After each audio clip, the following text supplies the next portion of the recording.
E aí? Como é que vocês estão? Sejam muito bem-vindos ao vlog diário do Nintendo, naquele momento que a gente senta pra conversar espiritualidade, espiritualismo, cultismo, magia, todas essas coisas que estão ouvindo. Esse mentir malucão é 100% edição, sem corte, sem porra nenhuma, beleza, criançada? Eu tô de boa na lagoa aqui, junto com o meu velho café, né, Pipique? Tô de peteca aqui só me vigiando.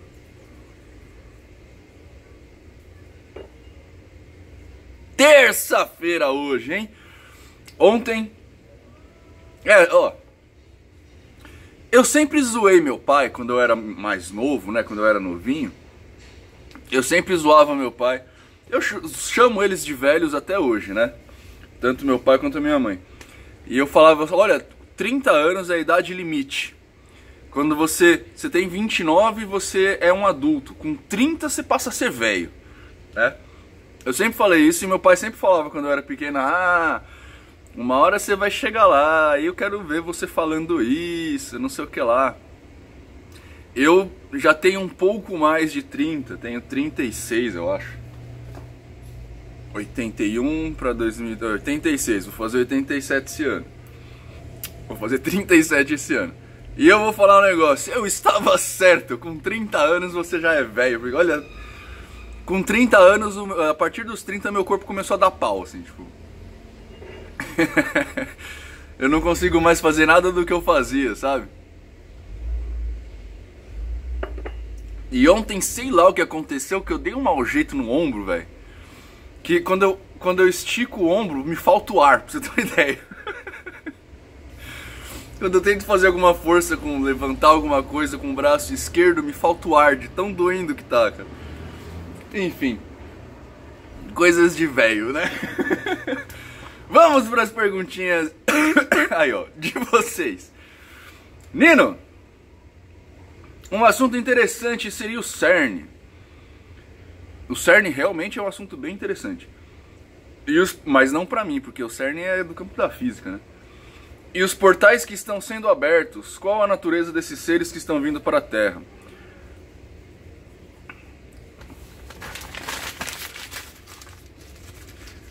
O CERN e os portais que estão abertos. Eu acho engraçado.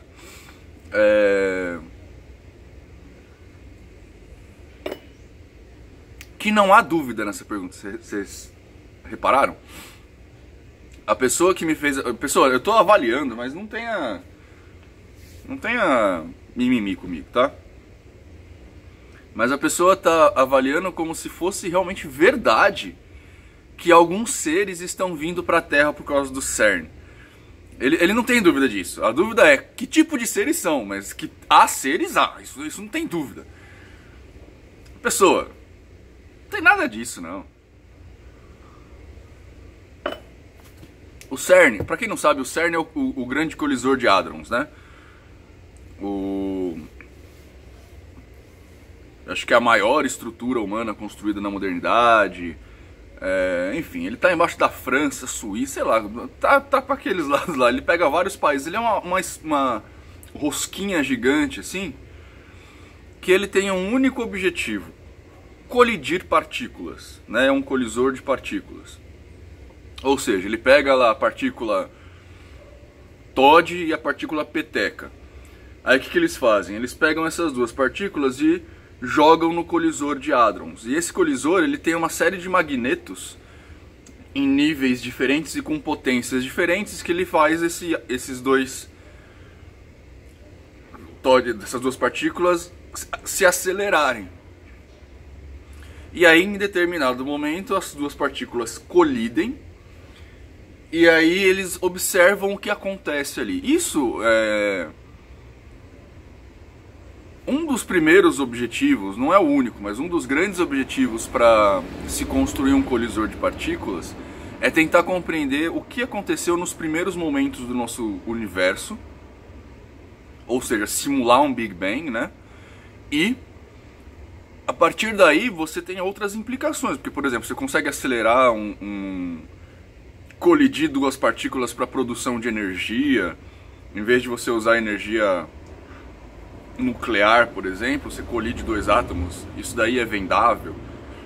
Enfim, tem uma série de discorrências a partir daí, tá? Uma das discorrências que não tem é você criar universos paralelos, abrir portais, essas coisas todas, pessoal. Criar mini buraco negro. Nossa, tinha gente... Vocês lembram do... Teve um livro do Dan Brown, famoso. Aliás, teve uma coisa que o Dan Brown conseguiu, foi mexer a sociedade, né? Ele fez o Código da Vinci lá e, mano, o que teve de gente falando das obras de Da Vinci depois disso, que foi bem legal, porque muita gente começou a estudar a história da arte por causa disso. Depois ele fez Anjos e Demônios, e aí tem a história do colisor de partículas, dos Illuminatis e tal. E aí surgiu essas lendas todas, que você faz a antimatéria, né? Pessoa, tem nada não, pessoa. Isso daqui é puramente físico, isso aqui é colisão de partículas, não é abertura de portais, essas coisas todas é besteira. Né? Nino, boa tarde, Nino. Casos de transtorno anti... Puta, essa pergunta aqui eu vi, ela é difícil pra caralho, eu não sei se eu vou conseguir responder isso aqui. Vamos lá. Casos de transtorno antissocial, popularmente conhecido como psicopatia, têm sido relacionados com alterações no lobo frontal congênitas ou adquiridas. Cito como exemplo o famoso caso de Phineas Cage, cujo lobo frontal foi atravessado por uma barra de ferro. Embora não tivesse sequelas físicas, após sua recuperação, seu comportamento mudou muito, como se tivesse perdido a capacidade de controlar impulsos, tornou-se agressivo, alcoólatra, jogatina, etc. Teoricamente, o objetivo da nossa existência é a evolução moral, espiritual e intelectual, utilizando como ferramenta nosso livre-arbítrio. Como você enxerga casos em que a capacidade de escolha está fisiologicamente prejudicada, como o exemplo citado? Alguém que não possa controlar o impulso de agredir, estuprar e não ser capaz de sentir culpa ou remorso acaba criando um karma? Seriam esses espíritos que ainda não evoluíram o suficiente para desenvolver empatia? Seriam influenciados por entidades perversas? Nessas perguntas abordo tanto os sádicos, maníacos, quanto aqueles que conseguem ser socialmente ajustados. Fiz uma pergunta há algumas semanas, mas acho que não chegou a notificação do comentário a você. Grata.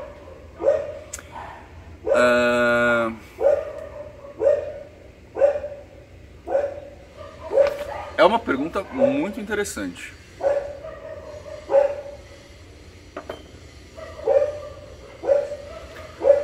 Até porque ela desencadeia uma série de questionamentos sociais que a gente tem que fazer, né? Por exemplo, eu já falei sobre isso.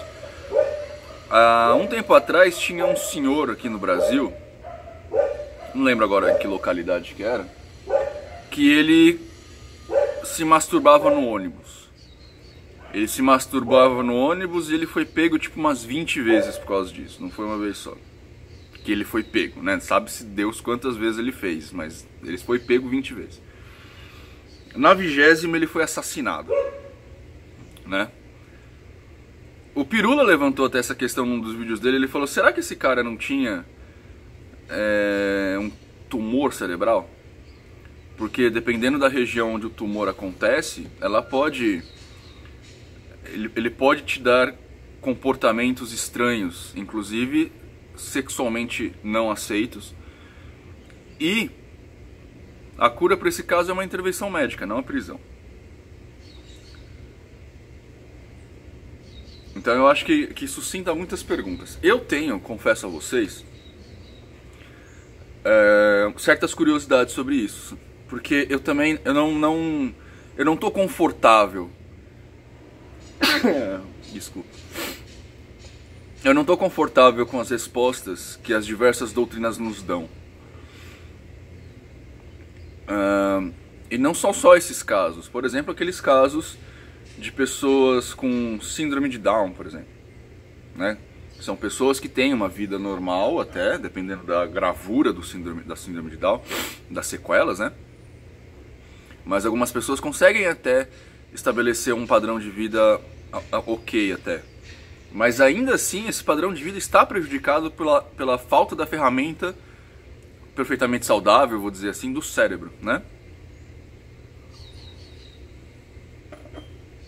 Pessoas com transtorno dissociativo, pessoas com depressão, que não é, como a maioria das pessoas pensam, não é um estado de tristeza, ai, tá triste, tá depressivo, que nem toque, né? Quer dizer, hoje em dia virou meio que, sinônimo de gente chata, né? Se você vê um negocinho fora do lugar, você tem toque. Não, isso não é toque, pessoa, isso é chatice. Toque é quando isso não deixa a pessoa viver, é diferente, né? Então eu não sei te responder. Tá, eu posso até citar algumas literaturas pra você, tipo Kardec aborda esse tipo de coisa, mas não são respostas que me deixam felizes. Não são respostas que parece que me respondem de verdade, sabe? Porque a resposta dele é a que você deu, mais ou menos. Como o cérebro, como o corpo corresponde ao espírito, tal qual o espírito corresponde ao corpo, então o espírito que está entrando num corpo desse, ele está mentalmente prejudicado, né? O corpo só está correspondendo àquilo. Assim como, por exemplo, quando um bebê nasce sem um braço, seria porque aquele espírito está reencarnando na vida anterior a essa, ele perdeu o braço, por exemplo, na guerra, e aí ele não conseguiu, não teve tempo por X ou Y motivos de restabelecer espiritualmente aquele membro faltante e reencarnou daquele jeito. Isso não me satisfaz. Porque nos casos congênitos, pelo menos, eu nunca, mesmo na literatura do Kardec que afirma esse tipo de coisa, ela não fala que é o espírito quem constrói o corpo. Então, a minha mãe construiu o meu corpo pra mim, não eu interferir nesse processo, sabe? Então, tipo, não tem por que o corpo corresponder a mim já neste momento, dado que, segundo a mesma literatura, a junção entre corpo e matéria, entre espírito e matéria não se dá nos primeiros meses. Então, e esse tipo de prejuízo, digamos assim, acontece nos primeiros meses de formação do feto. Então, eu não sei exatamente, sabe? Tipo, eu não tenho uma resposta que me satisfez ainda. É uma ótima pergunta, uma pergunta muito boa, que eu não sei te responder. E isso precisaria de um estudo bem aprofundado sobre o tema. E embora eu goste de estudar a mente, esse não é o meu campo, ainda pelo menos, tá? Eu estudo mais na questão do consciente e inconsciente e a influência dessas duas questões no dia a dia, sabe? Mas é uma pergunta muito boa. Olha, eu gostaria muito que você que fez a pergunta pesquisasse sobre isso e depois me ensinasse. Porque eu, sinceramente, de verdade, as respostas que eu encontrei, mesmo na Umbanda, não me satisfazem, assim. Elas são muito... A maioria das respostas que vem nessas doutrinas, ou dos praticantes delas, não respondem de verdade. E as pessoas se sentem satisfeitas porque, na verdade, esse tema é muito complexo. A maioria das pessoas não entendem o que o cérebro faz. Né? Tem um monte de gente que ainda acredita que a gente só usa 10% do cérebro, né? Então, quando você não sabe como aquilo funciona, fica muito fácil você estabelecer respostas, né? Desculpa, mas de verdade, eu te incentivo a estudar isso daqui só para que você depois me ensine, beleza? Nino, essas entidades espirituais são o que exatamente? Seriam seres malignos? Nossa senhora. Ó, essa folhinha que eu tenho, ela é Ctrl+C, Ctrl+V, tá? Eu entro lá no meu perfil do YouTube, Ctrl+C na pergunta, na questão, Ctrl+V no Word, tá? Na maioria dos casos eu mal leio. Olha o jeito que o cara escreveu isso aqui, ó. Vamos ver se dá pra vocês verem. Seres malignos.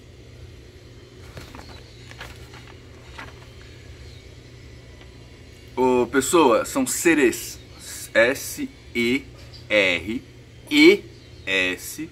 E malignos. Tem o G mudo. É malignos. Malignos. Não malignos. Tá? G mudo é quando não tem o U e o I. Beleza? Foca em mim. Bom, essas entidades espirituais são o que exatamente? Seres malignos e demoníacos? Não, pessoas. Depende, na verdade. Tem seres que são malignos e demoníacos. Ó, imagina assim, ó. Você provavelmente deve ser evangélico, né?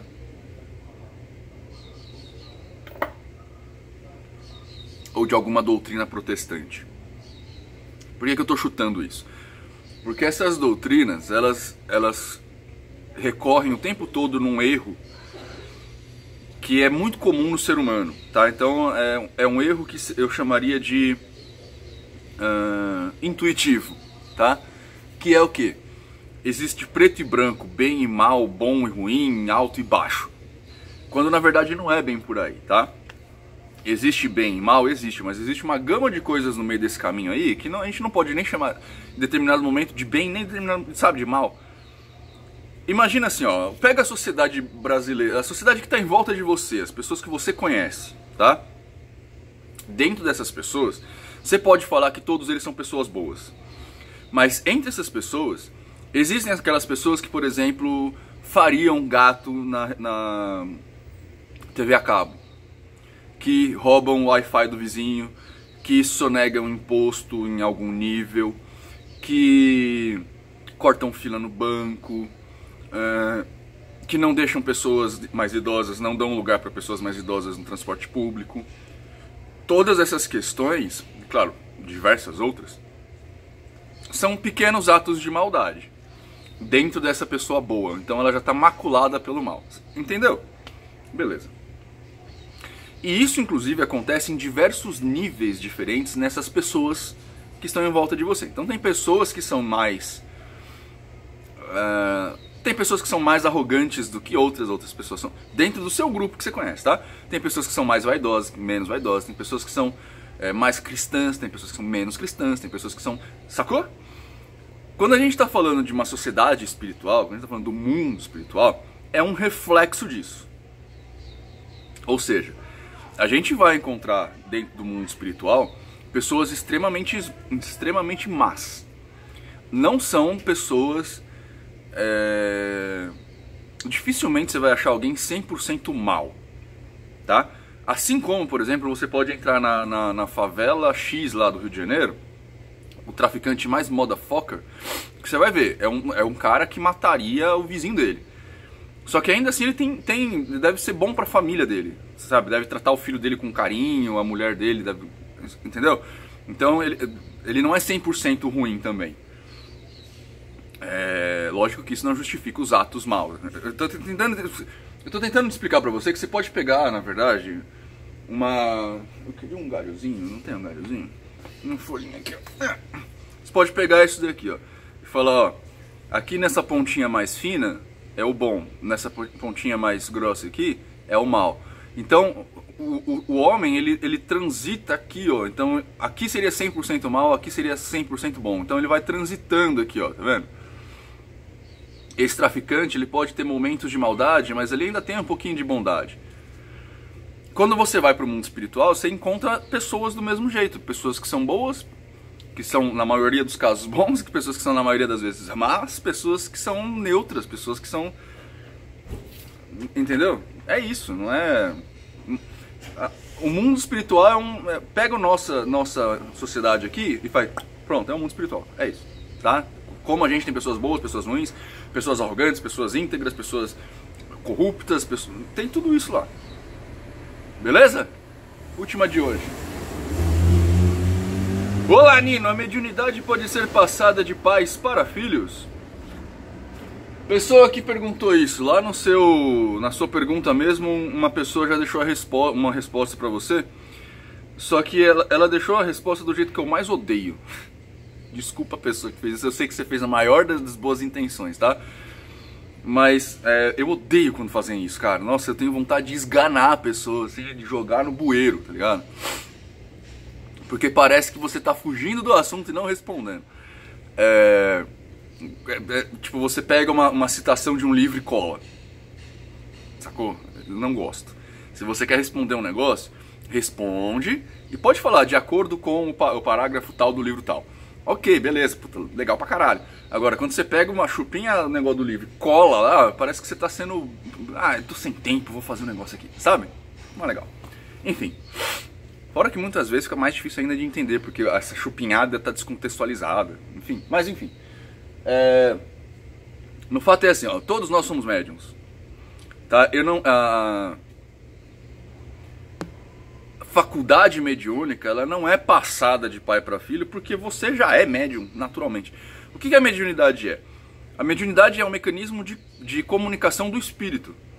Então, assim como o corpo tem diversas maneiras de se comunicar, o corpo material, então a gente tem a fala, a expressão, movimentos de mão, gestos, né? Escrita, música, sei lá, sinal de fumaça. A gente pode fazer várias coisas para se comunicar. A faculdade de comunicação do espírito é a mediunidade, é o jeito que um espírito conversa com o outro. Como nós somos espíritos, acreditamos nós, é a nossa forma de se comunicar com outros espíritos. Então todo mundo é médium, tá? No maior grau ou no outro grau, ou no menor grau, mais desenvolvida ou menos desenvolvida, mediunidade de tal jeito ou de tal jeito, mas de fato todo mundo é médium, tá? É isso. Então não é que é passada de pai para filho, todo mundo é médium. O Todd é médium. Né, Todd? Todd, vem cá, incorpora um caboclo aqui. Não? Ele falou que não, essas coisas não se fazem com brincadeira. Enfim, todo mundo é médium, então não se passa de pai para filho. Esses negócios que você vê na internet aí de... Isso aí é bem comum nos povos, nos povos mais antigos, né? Naqueles mais velhinhos, nas pessoas mais antiguinhas, assim. Mas já caiu em desuso falar isso, na verdade. E não caiu em desuso porque as pessoas começaram a falar: ah, você não pode mais falar isso. Não, é porque viram que é bobeira. Só quem usa isso hoje em dia é quem é muito ignorante ainda, o que em si não é um problema, tá? Todo mundo pode ser ignorante, a gente nasce ignorante. Ou quem quer arrancar dinheiro de você, que é a maioria dos casos, não são todos, mas é uma boa maioria aí, tá? É isso. Então, espero que vocês tenham uma ótima terça-feira e bye bye.